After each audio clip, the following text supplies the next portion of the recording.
Hi, everybody. Welcome to the November 13th, 2015 edition of Colorado Inside Out. I'm your host, Dominic Dezzutti. Thank you very much for joining us. Let's get a quick take on reports that show performance bonuses were given to VA officials heading up to the construction on the Aurora facility, despite its continued delays and project estimates coming in way over budget. Patty Calhoun, what a great way to commemorate Veterans Day this week to see reports coming out really hitting national headlines on this disgrace. If they got performance bonuses for this performance, you have to wonder what it would take to not get a performance bonus. Blow up the place? Which essentially they've done. We're now looking at it not opening until January 2018. It is appalling to understand that this is still continuing, giving bonuses for people who don't care about veterans, don't care about our money, seemingly don't care about anything. David Kopel from the Independence Institute at NDU Law School. We've been beaten up on this situation, and I think very justifiably, for many weeks here at the table. Do you think it's going to continue to be a big issue, especially as we get into a pretty contested CD6 race next year? Hopefully. It's a disaster for everyone other than the looters who are making the money off it. The VA gave bonuses to half its employees, so therefore the folks who are doing this construction management are in the top half. And actually, if you look at other VA construction projects around the country, that may be an accurate assessment. It is less late and less massively over budget than many other projects. Remember in 2009, we were told the VA is the model for single-payer health care by single-payer advocates. So folks who want VA-style health care for everyone in Colorado, you're going to have an opportunity for that on the ballot in 2016. Ed Sealer from the Denver Business Journal. Should we just expect the hits to keep on coming when it comes to the VA hospital? This is just going to be something that we will continue to have this piñata for another few years? I was trying to compare this to the business world, and this is roughly equivalent to a publicly held pharmaceutical company that wildly missed its earnings, lied to its investors about what it did, and then didn't get a drug to market that would have helped a lot of people. And this is saying, hey, you did a great job. I mean, what this actually does is it hurts any program the government tries to implement, because people will point to this and say, look, you surely can't handle this, but you think you're doing a great job. Why should we trust you with another area of our lives? Exactly. Ben Gelt, public affairs consultant, appreciate being back at the table. Wrap it up for us. Well, two thoughts here. I mean, one, the Department of Veteran Affairs is about to get a huge influx of new job applicants, because who doesn't want that kind of performance bonus? And unfortunately, people will probably continue to lose their faith and trust in government, as Ed pointed out. You know, I think the bonuses are shameful, and if you dig a little deeper, you see that there are other people in the VA who are getting huge bonuses for really no reason. So it's a chronic problem. Former Aurora City Councilman Brian Frazier announced this week that he will run for the Republican nomination for U.S. Senate in 2016. Frazier joined State Senator Tim Neville and 3 others looking to challenge incumbent Democrat Michael Bennet. Patty, this was pretty big news this week. I guess if folks are following Kyle Clark's Twitter feed, that he announced they were looking for a new conservative commentator, so maybe there was a little bit of a leak. But so far, he's the biggest name. I think, with no offense to State Senator Tim Neville, I think a lot of folks have heard about Ryan Frazier, but not exactly a history of big success after he hasn't done anything really as winning a race since the Aurora City Council. What do you think of the announcement? Well, I think maybe Kyle Clark's Twitter feed was the only thing that got really excited about this. If you look up Brian Frazier, who's an interesting guy, he's been on the cover of Westward, he ranks on one list as the 98th most prominent African-American Republican, which is kind of like getting a bonus at the VA. It's not a really huge honor. 98th most prominent. In 2009, he explored running against Bennet, didn't catch fire, and dropped that bid. He ran against Perlmutter, did a little bit better, still didn't really catch fire in the 7th. In this case, we're hearing that there's certain Republicans promising anyone prominent, maybe ranking higher than 98th, $2 million out of the box if they will run against Bennet, who is already, has $5 billion in the bank? You know, it is going to be a very, very tough race. And I don't see Ryan Frazier or Peggy Littleton, who's looking into it, or Blahouse, or any of the others who are running to really give him a run for that money. David, has anything transpired in the last, 6 years since we've seen Ryan Frazier officially on the scene that tells, 5 years, that would tell you, yeah, this is going to be a real competitive candidate that could vie for the Senate next year? Sure. The fact is Ryan Frazier ran against Ed Perlmutter, lost, but running against Ed Perlmutter in that district is has now been scientifically proven to be an impossible task. He ran a respectable race, and one of the things you learn by running is about how to run, and when you run against Perlmutter, you're running against the best. So that's a valuable experience for him. Every time anybody other than Tim Neville says they're thinking about running for Senate, Michael Bennet is unhappy. He knows he could demolish Neville, but there's anybody else, they're unknowns. They could do well. Back to the Joni Ernst thing, who'd ever heard of her, and then becoming the next United States Senator from Iowa. So I would say Greg Lopez, the former Mayor of Parker, Peggy Littleton, El Paso County Commissioner, and others, of course they're not known beyond a small area, but they will have the opportunity through the caucus process and beyond to show that they have the quality to step up. And what do you think about Ryan Frazier's chances, or really any of the other Republicans that we know of so far running, to maintain a statewide race? This is going to be a big deal. Millions of dollars being poured in from around the nation. It's a much different event than whether it be a city council race or even a congressional race. Can that transition happen easily? Well, the idea that the Republicans will run a candidate who will be competitive for this seat, I think is a no-brainer. It's going to happen. I mean, this is going to be a highly watched state in a highly watched and very close presidential election. This is the #2 pickup target. It has been all along for the Republicans, just behind Nevada. And yeah, I mean, I think unless someone is a complete disaster, you're going to have somebody who will at least be able to keep up with Bennett. But the difference between keeping up with a guy that is that well funded and now has 6 years of being known across the state and beating him is a pretty substantive gap there. And that's where I don't know that Ryan Frazier closes that gap. Look, I've worked with Frazier. He's a smart guy. I'm going to be a little harder on him than Dave was, though. Let's remember 2010, when he lost to Ed Perlmutter by about 10 points, was a landslide Republican year. And that is a district that, while Perlmutter does far better than a generic Democrat would in that district, that's still pretty close to being a swing district. At least it was in 2010. I've got to think that in Washington, D.C., there are still people that are cramming into Mike Hoffman's office and asking him, please look at running again. Please look at running again. Cory Gardner originally passed in the 2014 race. He got in February of 2014. There is still time for Kaufman to make that decision. It's just hard to see where the level of knowledge of these candidates, of any of the 6 of them that we're talking about here, is going to be able to catch up to Bennett's ability to spend and craft his own narrative. It's going to be close regardless, but I think there's going to be a lot of work to actually beat him right now. Ben, we talked about Ryan Frazier's going right up against Bennett, but that's assuming a lot. Is Ryan Frazier the front runner in the Republican nomination race? Well, depending what you read and where, you might have seen the current class of Republican Senate candidates referred to as the clown car posse. I don't think that Ryan Frazier entering the field really changes the picture very much. As others have pointed out, he lost pretty badly to Perlmutter in a big Republican wave year. He then proceeded to lose to Ed Tower for the mayor of Aurora, in a place that presumably was a little more familiar with him, and he struggled badly there as well. I think that every day that goes by, even though every new entrant does no doubt make Michael Bennet unhappy, I think that the field says that Bennett should win. And certainly the Republicans are going to pump resources into the race, and there's going to be a lot of money thrown around, and whoever the nominee is will be put in the best light possible. But I just don't think it'll be enough to overcome what Bennett has. Lieutenant Governor Joe Garcia announced that he will step down to become president of the Western Interstate Commission for Higher Education starting next year. In his new position, he'll assist 16 Western states in higher ed and will have access to a $25 million annual budget. David, this came as a little bit of a surprise. I didn't realize that, some people were thinking that Lieutenant Governor Garcia wasn't going to complete the full term.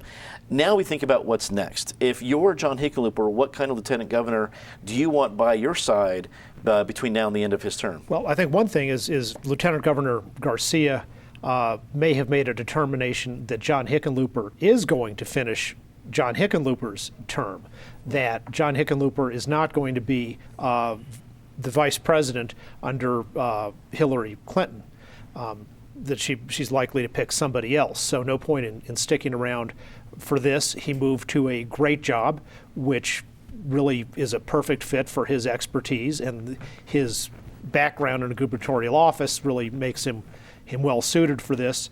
The last guy who left the lieutenant governor's office was Mike Callahan, who resigned as Roy Romer's governor to then become the master franchisee in Colorado for Kenny Rogers Roasted Chicken, which was apparently is not as prestigious around this table as running an interstate education commission. And then he actually did try a little bit of a political comeback. I think there was a state legislative vacancy in the suburbs that he applied for a few years ago, and his long ago lieutenant governorhood, I believe he was defeated by Daniel Kagan for the vacancy committee there. So I think a smart move by Garcia, and who comes in, it's so Machiavellian. We've been talking around the table, but I will let Ed explain some of that. Well, Ed, you're getting the intro here. We talked about some of the names that have popped up already have been Kerry Kennedy. Personally, I think Joe Neguse would be a good, he was the Democratic candidate for Secretary of State this last time. He has the kind of Hickenlooper nice guy brand. Are there other names? What do you think is going to happen? Well, I think Eric Sonderman, when I interviewed him for the story I wrote on this, said it pretty well, that Hickenlooper has two ways to go here. One is you bring an up-and-comer into your lieutenant governorship, because you know that this lieutenant governorship doesn't roll into the governorship. One, you're Hickenlooper, you're sticking around. And two, let's put this right out there. I think one of the things that becomes very clear by Joe Garcia leaving rather than running for governor in 2018 is that Ken Salazar is going to run for governor from the Democratic side, and he's going to clear the field. So you're looking at one of two things if you're Hickenlooper. One is an up-and-comer who really has had roles and now will have the chance to have some sort of executive-level experience, get to know the state better, maybe parlay that into another office run. Neguse is far and away the name that comes out the most with that. He was impressive in the Secretary of the State run, obviously not winning, but earned accolades even from Wayne Williams, who beat him and speaks very well of him. And this is the kind of role where he can raise his visibility a little bit and then see what's out there in terms of, a congressional, a statewide race for 2018. The other thing you could do if you're Hickenlooper is you could turn to somebody who is basically term limited or has finished their terms and just wants to ride out kind of helping out the state right now. And there's an interesting number of representatives and senators. I mean, you even think of someone like a Pat Stedman, who is about to finish up his Senate term, who knows pretty much where everything in state government goes because he's run the JBC. That could be one way to go with this. But I think those are the two ways you go if you're Hickenlooper. And as far as reading the tea leaves as to what Hickenlooper does, I don't think any of us can do that. It needs to be barley remnants rather than tea leaves, but I get what you're saying. Ben, we've also heard about Kerry Kennedy. In fact, she was mentioned in the Denver Post article about this. What do you think the chances are that we'll see her in the lieutenant governor position? I'd say unlikely, and while I do agree with Ed about the sort of possibilities, I think that the notion of bringing an up-and-comer into the office is dampened by the fact that there's a Senate Republican-controlled state Senate, and that they'll need to approve this person. And I just don't see why they would do someone a favor like that. So I would expect to see somebody who's more of maybe an operative type. I've heard a couple of names like Marguerite Salazar or even Alan Salazar, which would be a departure from their past, but also keeping in their tradition of public service. Another name from the legislature that could be a possibility is Dickie Lee Hullinghurst. I think it's going to be somebody who is clearly on the side of the governor, but who's not going to get a leg up from the position. So, and as far as what Hickenlooper is going to do, I frankly don't think he's going to go anywhere. So. Patty, Hickenlooper he is unpredictable. It's hard to be, as Ed mentioned, but he has definitely a particular brand. Do you think he's going to want to stick to that brand for lieutenant governor? Is that position important enough to keep with the brand? Well, let's face it, we will never have a lieutenant governor as cool as Joe Garcia. Riding the motorcycle, cool, driving the truck, a really great lieutenant governor who actually did something, which we also have to remember that the lieutenant governor mostly naps, or could mostly nap, but he also ran higher education. I mean, he really stepped up and did a lot, and he is now going to his first love and leaving the state service, and I think that's a smart move for him. As I said, we will never get as cool a lieutenant governor. There's got to be two words have to haunt this appointment, and that is Bill Vidal. Let's not forget what happened when Hickenlooper left Vidal as basically a placeholder who wasn't going to run for mayor, and then kind of thought maybe he would want to run for mayor. So, and Vidal was a really good mayor. He'd run public works. He did a good job. So if you're going to put a placeholder in, which I think makes a lot more sense than branding an up-and-comer and giving him on-the-job training when you've got to get past the Republican Senate, find someone who really does want to be a placeholder. There's some great names out there of people who've done so much public service for the state, would like to continue, might not ride a motorcycle, but would be really great. So I think we're going to see a lot of those names come out. The last thing I can see Hickenlooper wanting to do is appoint someone who would want to run for governor and create that whole mess coming along. Regulators of Denver's pot industry have requested that the City Council extend the initial 2-year moratorium banning any new marijuana businesses set to end on January 1st. Meanwhile, Governor John Hickenlooper released an executive order on Thursday stating that unapproved pesticides used by growers are a public health risk, and any pot grown in said conditions needs to be destroyed. We're going to break format a little bit here. Usually we go to Ed for topic 3, but we have Ben here as a resident expert. Give us your take on all the various issues that have happened. Sure. Well, first I want to disclose that I'm a board member of the Organic Cannabis Association, and everything I'm about to say is my personal opinion and does not reflect the opinion of the board or the organization. Duly noted.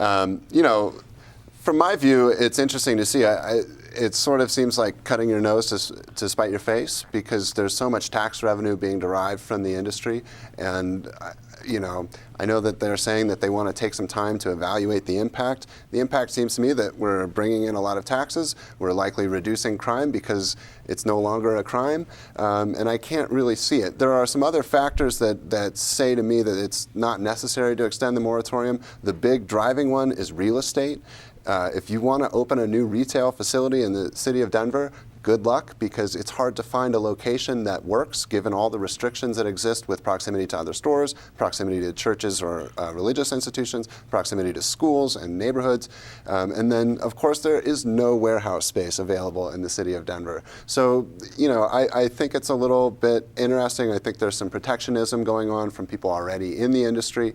The other thing that I think is going on that's important to note as people consider this issue is that the state is beginning to limit access to the medical industry for both business participants and patients, which could mean that if the moratorium is extended, Denver has a really high number of medical grows in the city, and we could see overproduction on the medical side as a result, because the state is pushing down the medical.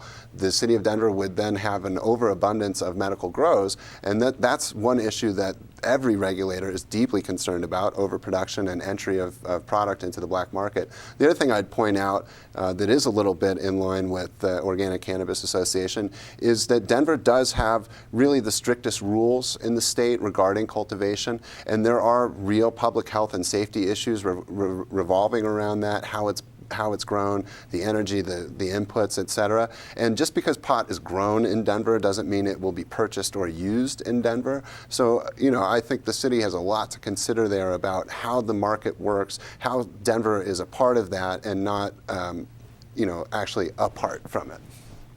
Now, Ben's not our only pot expert at the table. We have someone who's written a line or two about the topic. Patty, there's a lot to cover here. What are your thoughts? Well, it's going to be a big month for pot policy, but Hickenlooper's announcement yesterday about the pesticides is really significant. You look at the catch-22 of what happens when a state legalizes something that is federally banned. So what you have is you don't have the EPA weighing in or the USDA about what kinds of pesticides can be used, what kind of chemicals can be used on cannabis, because they won't take a position on this illegal, at least federally, drug. So you don't have a whole lot of guidance of what's going on. We see what happened in Denver back in March, where they did seize a lot of cannabis products because they had heard there were pesticides that might have been used. Now it looks like at least Hickenlooper stepping up and is going to give some state guidance too, which will be great because we're not going to get anything federally. But we also have other big issues coming this month, and the state regulations about MMJ, they're going to change. That's coming down. Doctors are concerned, patients are concerned. Seems to me at this point for Denver to suddenly decide they're going to have like an inner city, inner circle club is the wrong way to go. I mean, Denver was way ahead in putting through regulations that have worked out pretty well. They've taken the advance on pesticides. They wanted to keep it more mom and pop, wanted to keep local owners, but they shouldn't try to keep it a little local club. The one thing I also want to point out, another good development, new director of tourism for the state, who actually thinks maybe we should address the issue of pot, because what's the first question anyone asks if you're going to Colorado? Mm-hmm. David, when it comes to Governor Hickenlooper issuing an executive order, does that have a lot of teeth in this situation? Is that a big change of regulation, or is it more like a resolution? I honestly don't know, but somebody nearby me does. Two people probably. But I'm reminded of what Adam Smith said, which is, when you get two businessmen together, the first thing they do is start conspiring against the public good. And so the incumbents in Denver, of course, are conspiring to keep their oligopoly and prevent competition. And this is the same thing that a lot of the medical marijuana industry did in 2012. They were among the leading opponents of legalizing recreational marijuana because they liked not having any competition in their own sphere. So I don't see why medical marijuana is any more entitled to, or any kind of marijuana business is more entitled to government protectionism from competition. Ed, wrap it up for us. Well, I'm not the pot expert that everyone else here at the table is, but the one thing I have noticed is that this has become more of a local issue over the years. And I think that Denver, the biggest city in the state, kind of stepping up, doing these controversial things, will just ensure this stays a local issue. You definitely get the feel from the legislature that they have written the rules that they're going to write on marijuana, and they're going to step away at this point. I think seeing a city feud like this is only going to reinforce that, and it's going to be a city-by-city decision from here on in. Let's get to our very favorite part of the show, Disgrace of the Week. As always, Ms. Calhoun, please start us off. Well, I'm going to return to Silverton and the Gold King Mine, where we now have the EPA pointing the finger and blaming the state of Colorado, which is kind of like, the Veterans Administration blaming the state of Colorado for the problems they've had out at Fitzsimmons with the new hospital. In this case, it really won't fly. David. The cry bullies around the country who have been having such a big week, these narcissistic fascists who want to use their racial privilege to try to suppress the speech and freedom of other people. At Amherst University, for example, the latest demand is punishment for people who have written things that say literally free speech or all lives matter. This just shows you that countries like China under Mao, Germany under Hitler, they weren't bad people as a nation. There's always people in any nation, including the United States, who are willing participants in fascism and racism. Ed. University of Missouri professor Melissa Click, who wins the Ward Churchill Award for academic malfeasance for calling in muscle to try to keep the student newspaper away from a protest site on that campus. It's good to see the journalism school strip her of her honorary appointment there. It would be nice to see the communications department do the same when you've gone this far over the edge of not communicating. Another quiet, real easy week at the University of Missouri. Ben. The City Council, for approving $24 million in reforms, and the Career Service Authority for reappointing two sheriffs who are habitual offenders after the City Council approved $24 million in their budget for reforms of the Sheriff's Department. So which are we going to get? The hardest part of every week, say something nice about somebody. Patty? I'm going to say something nice about the fact that the new airport hotel is actually going to open next week. Love it or hate it, kind of like the Mustang. It's going to be great to have a hotel out there. Nice, we have a Mustang, a whale tail, the tents. Well, we can have a contest to see what that is. I can't Mustache. see the tents anymore. Yeah. That's a good point. David. The Claremont Independent newspaper, whose editorial states, "We are not racists for having different opinions. We are not immoral because we don't buy the flawed rhetoric of a spiteful movement. We are no longer afraid to be voices of dissent." Ed. Myanmar opposition leader, and I'm going to butcher this, Aung San Suu Kyi, whose parliamentary election this week should lead to changes in the government and hopefully bring about a change to one of the worst policies in the world, the discrimination against the Rohingya Muslims in that country. Hopefully this is a step towards some sort of religious freedom in Myanmar. Nice global disgrace. Ben. I'll stay local and congratulate voters in the city of Denver for finally proving that we won't just go for any tax increase and failing the sort of dubious college whatever initiative that would have gone to any number of organizations with absolutely no oversight. So good for us. It's not yes to everything. Yes. It was something definitely different. That is all the time we have tonight. Thanks for tuning in. Be sure to catch the return of our acclaimed high school debate series, Both Sides of the Story, airing tonight at 9 to 9:30 p.m. and next Friday at 9 to 9:30 p.m. Students from East High School take on the issue of the death penalty here in Colorado at 9, and students from George Washington High School debate fracking bans at 9:30. You won't want to miss it.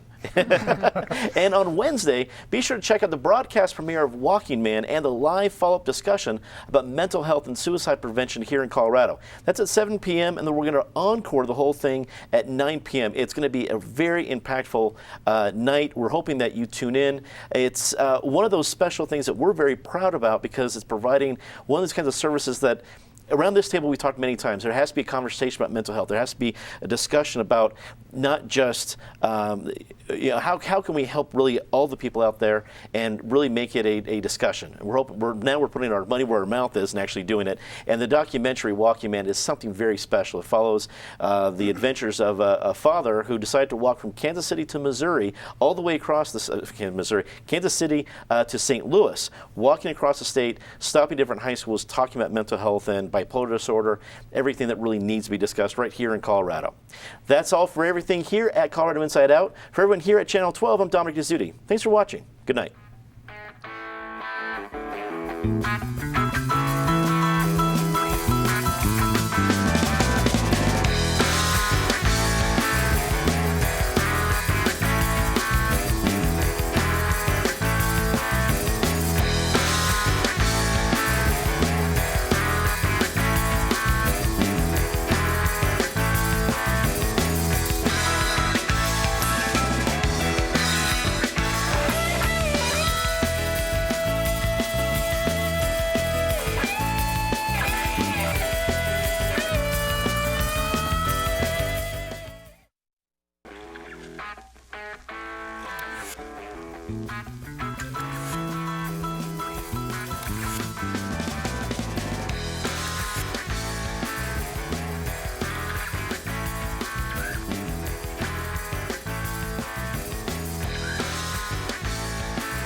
My name's Chris Missling, and I do the Master Control here at Channel 12. I run all the records and tapes for CIO, and I make sure that we're doing our closed captioning and streaming to the web. I always check the slate and make sure it matches the day and episode that we're taping for that day. This is our multi-viewer where I can watch the studio feed plus all of my recorders, and I can just watch all my different feeds all at once, plus the live signal which is going out over the air, which I'm also responsible for. They won't start until I'm rolling. Thank you, Master Control. Now we're in the show, and I'm just checking up there to make sure all my recorders are good and that everything looks good. I'm watching my live streaming here. There's going to be a delay, but it looks like it's working.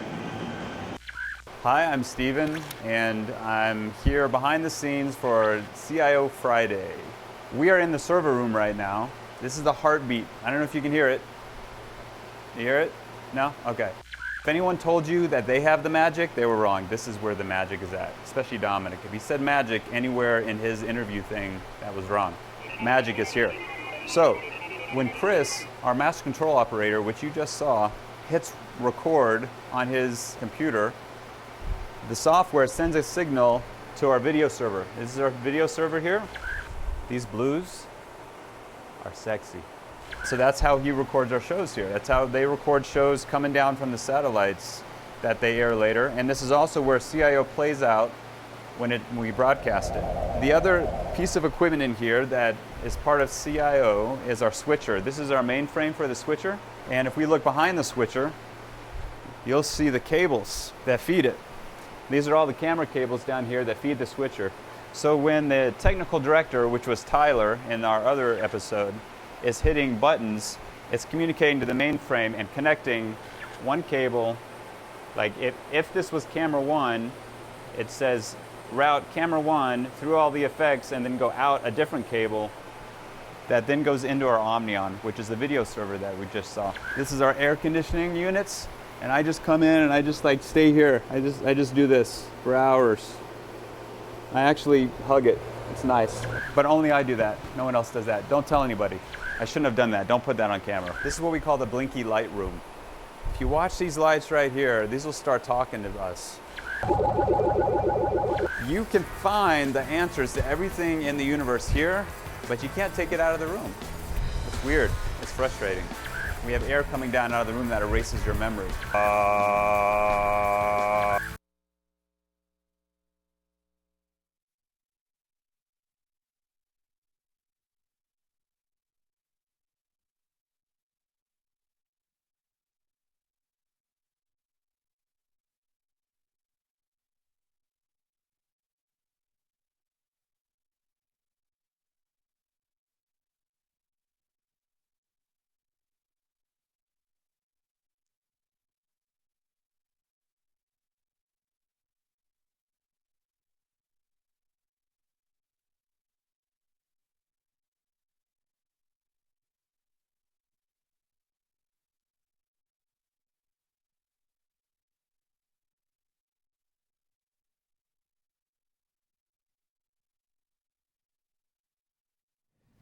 Welcome to the November 13th edition of Colorado Inside Out Postgame, a special web-exclusive production here on Channel 12.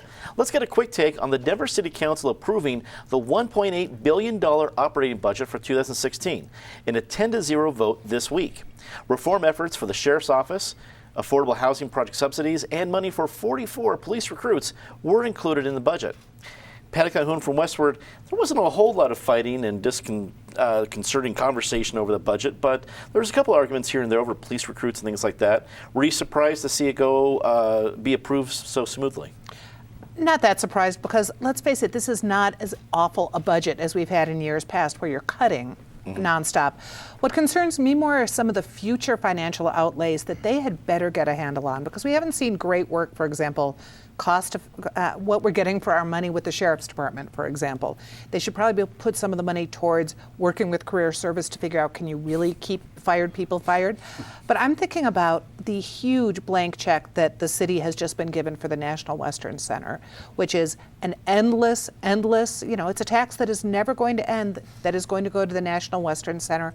We still don't know the structure of who's going to run it, who's going to spend the money, who's going to oversee it, and that concerns me a lot more. So this budget seems probably pretty reasonable with the money we've got, but let's look at the money we're getting soon. David Copel from the Independence Institute and DU Law School. Denver is the capital of Colorado. It's the biggest city, so the budget matters. While it may not affect the roads in Littleton, how $1.8 billion gets spent in Denver is going to affect most of the folks in the metro area. What's your take?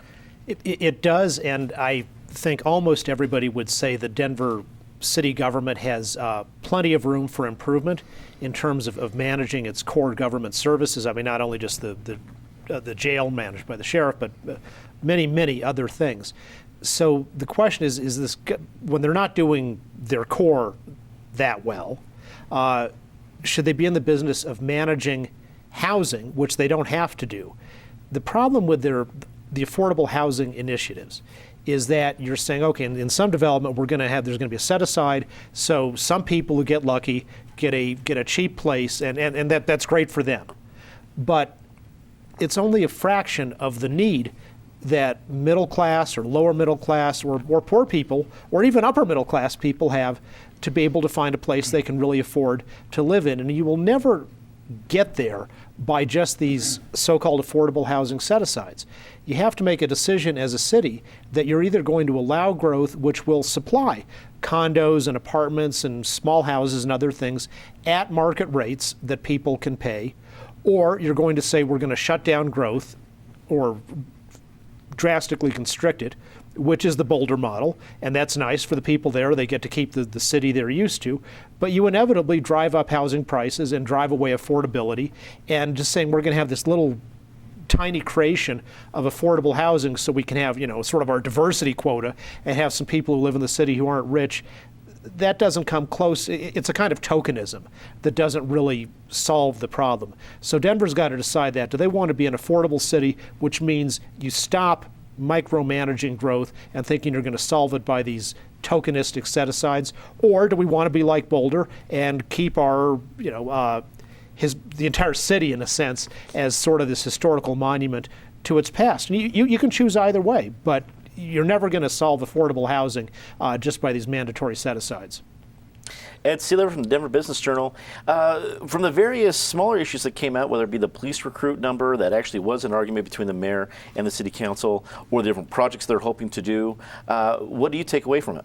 Well, I actually think one of the most important things they did is they actually put in some more building officials here so they could speed along what has been, we've heard, a tremendous backlog in permitting that slows businesses down. Try to open a brewery in the city within 3 months of when you say you're going to open it. That's fun. And so that's a great thing for them to do. In general, though, I think this council is less ideologically diverse than the one that it has replaced since the election. When you see something that's a 10-0 vote, I mean, you have to understand, I think that this is a pretty good outline of what needs to be done. But to the real issue that we're talking about here with affordable housing, this is simply the $1.8 billion prelude to the most interesting debate that's going to come up in 2 weeks about whether Denver's going to push ahead its construction defects reform. If they do this, they will be anything Denver does, it's the largest city in the state to do it. But the fact that the largest city in the state and a very democratic city in the state were to do that and to say very specifically we are doing this to bring down the cost of condos would be a huge message, not just for Denver, but for cities across the state and to the legislature. I think that's actually going to have a bigger impact than what we've seen in the budget. Ben Gill, Public Affairs Consultant, wrap it up for us. Well, a couple things of note this year. I mean, we saw 2 amendments, which was the first time we've had any since 2008. They both failed. One was from a friend of the show, Kevin Flynn, who was seeking $2 million to recruit more cops, and the mayor rejected that, which I found to be somewhat ironic because the mayor in 2006 voted for a similar measure that allowed the academy to recruit more cadets. And of course, in 2006, there were actually more cops, just raw numbers. There were more Denver police officers than there are today. And of course, we had a smaller population. So I thought that was an interesting move. It is all sort of picking around the edges. The council doesn't really have much authority when it comes to the budget. It's all driven by the mayor's office. So to see the unanimous vote is nothing new. Even if it were more ideologically diverse, it would still have been unanimous, I believe. Getting to the affordable housing issue, $15 million a year for 10 years with a goal of creating 6,000 units, and we can debate the sort of economic credibility or reasonableness of that policy, but at the end of the day, their goal is to create 6,000 units. And in a city where we're seeing at least 4,000 or 5,000 people move to the metro area a month, and we're anticipating 50,000 to 60,000 people in the next 5 years, it's a drop in the bucket. So to call it tokenism, I think, is pretty nice. That is all the time we have for Colorado Inside Out postgame this week. Leave us a comment, tell us what you think. For everyone here at CPT12.org, I'm Dominic Dezzutti. Thanks for watching.